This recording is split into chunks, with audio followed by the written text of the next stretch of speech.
అందరికీ నమస్తే అండి. Welcome back to our channel. ఈ వినాయక చవితి నేను మా అమ్మగారి ఊరు రాజానగరం జరుపుకున్నానండి. ఒక చిన్న పచ్చని పల్లెటూరు అది.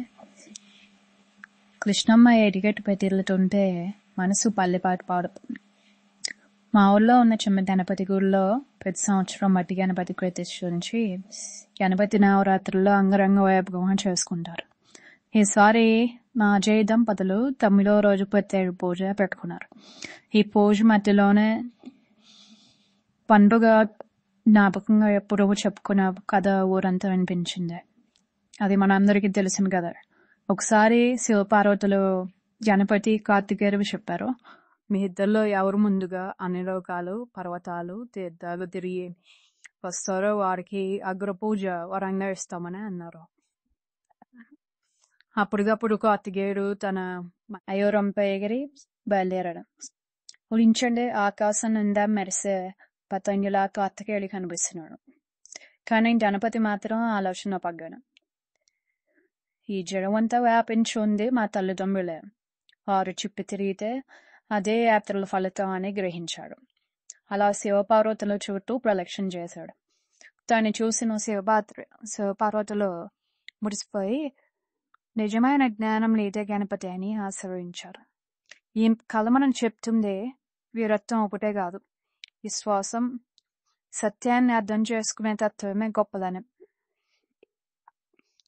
ఇక ఆధ్యాత్మికంగా గణపతి స్వరూపం ఒకే తత్వాన్ని చూపిస్తుంది. అన్ని రూపాల్లోనూ ఒకే పరమార్థం ఉన్నదని మనకి గుర్తు చేస్తుంది. ఇక శంకరాచార్యుల దృష్టిలో గణపతి కేవలం విజ్ఞానం తొలగించే శక్తి కాదు, జగత్తులోని ప్రతి కదలికకు ఆధారమైన చైతన్యానికి గణపతి ప్రతిరూపం. అలాగే పూజలో మా ఊరు పూజారి గారు మంత్రాలు జపిస్తూ భక్తితో గణపతిని ఆలరించారు.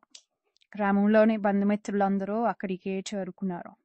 పక్కనే ఉన్న స్కూల్ పిల్లలు పూలదండలతో నవ్వులు పూయిస్తూ పూజల్లో పాల్గొన్నారు. సాయంత్రం శంకరావం, మంత్రగానం, దీపాల వెలుగు అన్నీ కలిసి పన్నెటూరు ఆకాశమే పండులో పతాకలా మారిపోయింది. ఇలా 9 రోజులు రోజుకొక జంట నవరాత్రులు పూజ చేసుకున్నారు. ఆఖరి రోజు కావడంతో దంపతులు అందరూ సాయంకాలం పూజకి వచ్చారు. వేదాశీర్వాదం తీసుకున్నారు. ఆనందం నిండిన హృదయాలతో గణపతికి ఉద్వాసం చెప్పారు. అందరూ తీర్థ ప్రసాదాలు స్వీకరించారు. తర్వాత 11వ రోజు ఆలయ కమిటీ అన్నదానం ఏర్పాటు చేసింది. తర్వాత ఊరంతా ఒకటే గణేశుని ఊరేగింపు జరుపుకున్నాం. పల్లె వీధుల్లో మేళతాళాలు మోగిపోయాయి. హర్షధ్వానాలు, భక్తి నినాదాలు ప్రతిధ్వనించాయి. మహా ఆనందంతో ఊరంతా కలిగిపోయింది. చివరికి కాలు దగ్గర గణపతి నిమజ్జనం ఘనంగా జరిగింది. అలా రాజమందిరంలో ఈ వినాయక చవితి ఒక పండుగ కాదు, ఒక జ్ఞాపకం, ఒక ఆధ్యాత్మిక అనుభూతి మనసులో నిలిచిపోయే అద్భుత పరోద్యమంగా జరిగింది.